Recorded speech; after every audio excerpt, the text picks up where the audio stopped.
बचा बचा राम का भूमि के काम का।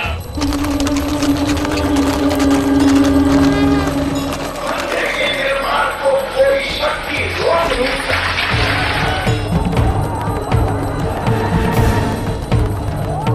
लोग नष्ट हो जाएं इससे इनको कोई मतलब नहीं, इनको मतलब पैसा मिले, कुर्सी मिले।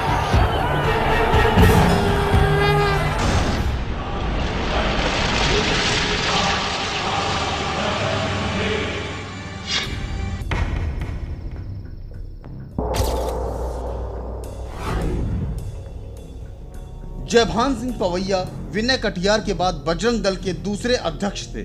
जयभान सिंह यह बताते हैं कि किस तरह से राजनीतिक पार्टियां 6 दिसंबर सन 1992 के दिन कार्रवाई करने की दिशा में विभाजित थीं। जयभान सिंह के अनुसार बाबरी मस्जिद को गिराए जाने के सवाल पर doctor Singhal, LK Advani, HV Seshadri और दूसरे धार्मिक नेता बाबरी मस्जिद को गिराने के पक्ष में नहीं थे, जबकि डॉक्टर जोशी, आचार्य गिरिराज किशोर, विष्णु हरि डालमिया और कुछ लोग इस बात पर बहस कर रहे थे कि जब पहले ही 2 लाख लोगों को इस काम के लिए बुला लिया गया है तो बाबरी मस्जिद को क्यों नहीं गिराना चाहिए।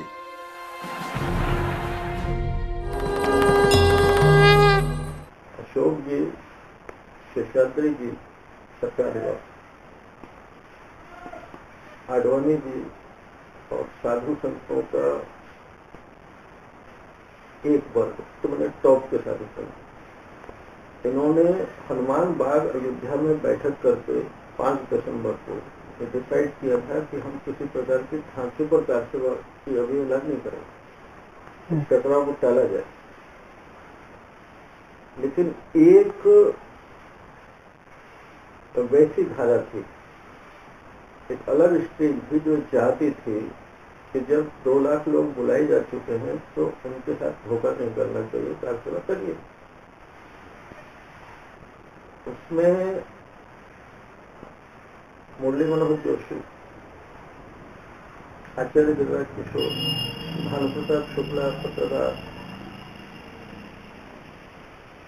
डालमिया जी, धर्मेंद्र जी, ये एक ऐसा वो था जो चाहते थे कि कुछ होना चाहिए। ये मान लो कि हम और विनय कटियार दोनों भी शामिल, और हम लोगों का कहना यह था कि अगर एक ईंट भी गिरी तो सरकारें गिरनी है और पूरा किया तो भी होना है और होने से रोका नहीं जा सकता। दूसरी तरफ अंडरग्राउंड तौर पर एक शेषनाग वाहिनी लोगों ने बना ली और उसमें तोड़ने की ट्रेनिंग, मतलब कैसे चढ़ेंगे कैसे जाएंगे ऐसा कर रहे थे। हालांकि अधिकृत नहीं था मामला, पर ऐसे भी लोग थे जो ट्रेनिंग करते कि रस्ते ऐसे लगाएंगे, फला नहीं करें तो देता है, कार सेवा क्यों नहीं करा रहे। जयभान सिंह बताते हैं कि बाबरी मस्जिद को गिराने से ठीक एक दिन पहले 5 दिसंबर को अयोध्या के हनुमान बाग की मीटिंग में यही मुद्दा था। इस मीटिंग में विनय कटियार भी मौजूद थे। जयभान सिंह के अनुसार हम और विनय कटियार भी शामिल थे। ये मालूम था कि अगर एक ईंट भी गिरी तो सरकारें गिरनी है और पूरा किया तो भी होना है और होने से रोका नहीं जा सकता। जयभान सिंह यह भी बताते हैं कि इसके साथ ही साथ अंडरग्राउंड ट्रेनिंग भी चल रही थी। जयभान कहते हैं जितने लोग भी थे ट्रेनिंग करके के रस्से ऐसे लाएंगे, ये ऐसे करेंगे। संयोग बस मुरली मनोहर जोशी उस समय भाजपा के अध्यक्ष थे। जयभान सिंह रिपोर्टर को आगे बताते हैं कि मस्जिद के गिरने के बाद डॉक्टर अशोक सिंघल ने सबसे पहले कार सेवकों की भीड़ को बधाई दी थी। अशोक जी गठित थे उस समय, लेकिन ढांचा पूरी तरह टूट गया तो सबसे पहले बधाई देने वालों में से अशोक जी थे। उन्होंने स्थिति को स्वीकार किया कि ये कोई हनुमान जी की इच्छा है, ऐसा करके अशोक सिंह नॉर्मल थे। आडवाणी जी नीचे चले गए। जयभान सिंह ने मंच से अलग 6 दिसंबर को एक अन्य राजनीतिक घटना के बारे में खुलासा किया। उत्तर प्रदेश के तत्कालीन मुख्यमंत्री कल्याण सिंह एक ऐसी कठपुतली बन चुके थे जिसे एक रिमोट कंट्रोल से चलाया जा रहा था।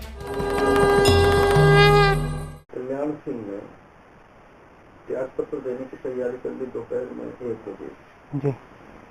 और डॉक्टर जोशी को कन्वे किया कि मैं त्यागपत्र दे रहा हूँ। जोशी वाइस प्रेसिडेंट जी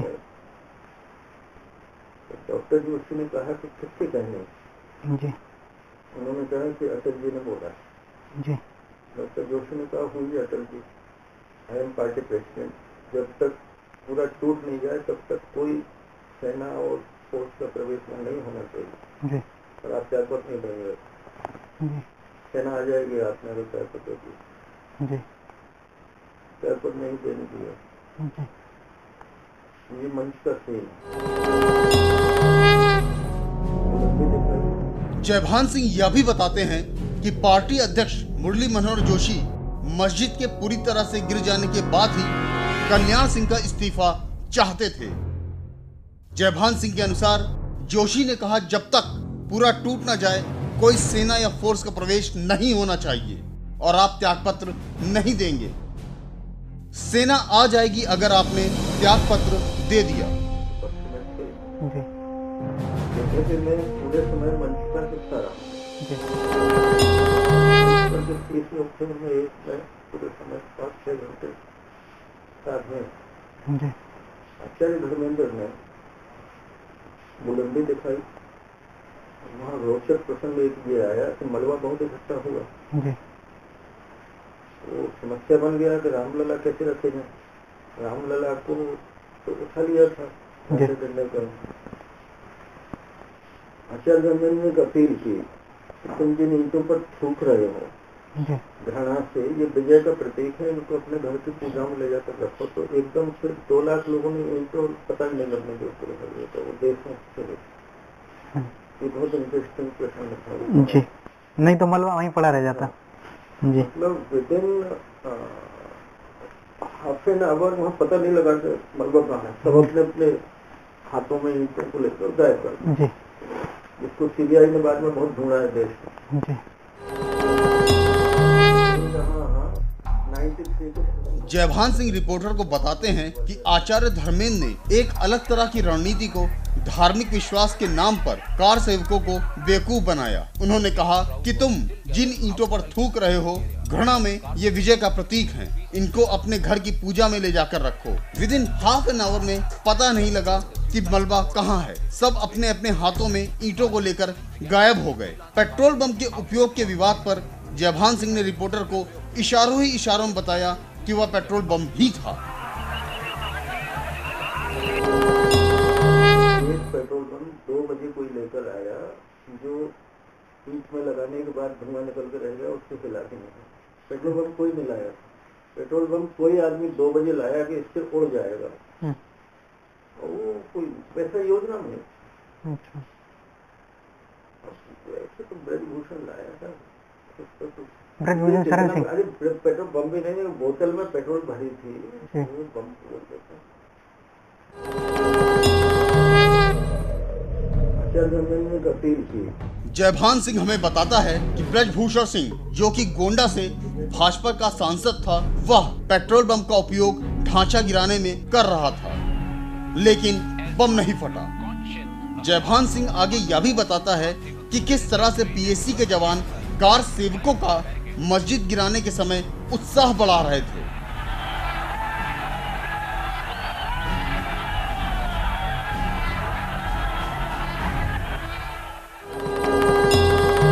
वहाँ जो निर्माण कार्य का वो स्टोर था, उस स्टोर को तोड़ के सामान निकाला, जी उसमें रखते थे। और पीएसी जो उत्तर प्रदेश की है, उसने नशेनी और ये सारी चीजें लोगों के हाथ में दी कि इसको साले को सिर दर्द को खत्म करो, तो वो लोग सहयोग करके खड़े रहे। ये सीन था। मतलब पीएसी केवल नहीं पूरी सेमी मिलिट्री फोर्स ये कह रहा था कि क्या क्या और चाहिए तुम तोड़ डालो। जी ये था।